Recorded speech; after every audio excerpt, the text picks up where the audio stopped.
આશા અમર છે।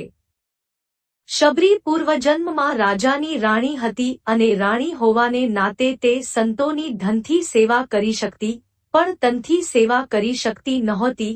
સંસારમાં રાણીનું સુખ શ્રેષ્ઠ માન્યું છે, પણ શબરીને તે સુખ તુચ્છ લાગે છે। એ વિચાર કરે છે કે મને મહારાણી બનાવી તે ખોટું થયું છે, મારું જીવન બગડે છે, હું કોઈ સંતની તનથી સેવા કરી શકતી નથી। મહારાણી એક વખત પ્રયાગરાજ ગયા, ત્યાં અનેક મહાત્માઓના દર્શન કર્યા અને ત્રિવેણીમાં આત્મહત્યા કરી અને ઈચ્છા કરી કે બીજા જન્મમાં મને સાચા સંતોનો સત્સંગ થાય, સેવા થાય। બીજા જન્મમાં એક ભીલને ત્યાં કન્યારૂપે તેમનો જન્મ થયો। શબરીમાં શુદ્ધ પ્રેમલક્ષણ ભક્તિ છે, નાના હતા ત્યારથી પ્રભુમાં પ્રેમ છે। શબરીના લગ્ન નક્કી થયા, પિતા મિજબાની માટે 300 બકરા લાવ્યા છે।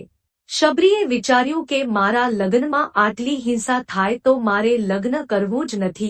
મધ્યરાત્રિએ શબરીએ ઘરનો ત્યાગ કર્યો અને પંપા સરોવરના કિનારે માતંગ ઋષિના આશ્રમ પાસે આવ્યા।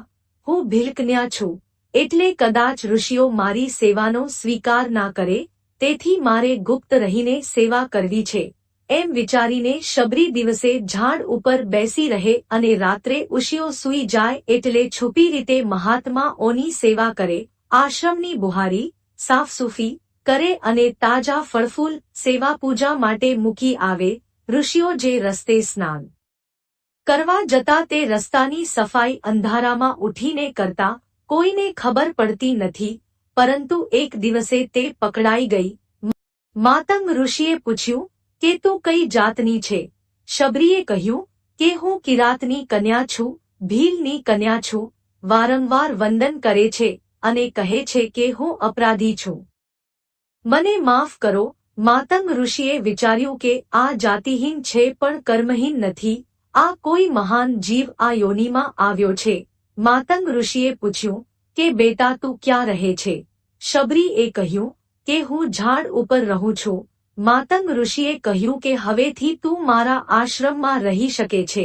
માતંગ ઋષિએ વિચાર્યું કે આ કિરાત કન્યા બધી મર્યાદા પાળે છે, તેનો તિરસ્કાર યોગ્ય નથી। તેમણે શબરીને રામમંત્રની દીક્ષા આપી છે। ઓમકારનો ભાવાર્થ રામનામમાં ભર્યો છે। ઓમકારના જેવી જ મંત્ર શક્તિ રામનામમાં રહેલી છે। રામ શબ્દમાં ર, આ અને મ એમ 3 અક્ષરો છે। રથી પાપનો નાશ થાય છે, આથી બુદ્ધિ શુદ્ધ થાય છે અને મ ચંદ્ર જેવી શીતળતા આપે છે। સમય જતા માતંગ ઋષિ બ્રહ્મલોકમાં જવા તૈયાર થયા। તે વખતે શબરી રડી પડી છે, કહે છે કે પિતાજી તમે ના જાવ, તમે જશો તો મારું શું થશે? માતંગ ઋષિએ આશ્વાસન આપ્યું કે મેં તને રામમંત્રની દીક્ષા આપી છે, બેટા તું ભાગ્યશાળી છે કે શ્રીરામ તને એક દિવસ મળવા આવશે। મારા તને હૃદયથી આશીર્વાદ છે। તારા ઘરે રામચંદ્રજી જરૂર આવશે। ક્યારે આવશે તે મને ખબર નથી, પણ આવશે જરૂર। હજુ તો તેમનું પ્રાગટ્ય અયોધ્યામાં થયું છે। શબરી રામની આશામાં જીવે છે। એક દિવસ મારા પ્રભુ આવશે અને મને અપનાવશે। કોઈ મનુષ્યની આશા રાખવી તે મહાદુઃખ છે, ભગવાનની આશા રાખવી તે મહાસુખ છે। એક દિવસ સીતામાતા ની શોધમાં શ્રીરામ શબરીના આશ્રમમાં આવે છે, શબરીને મળે છે, આમ શબરીની આશા પૂર્ણ થાય છે।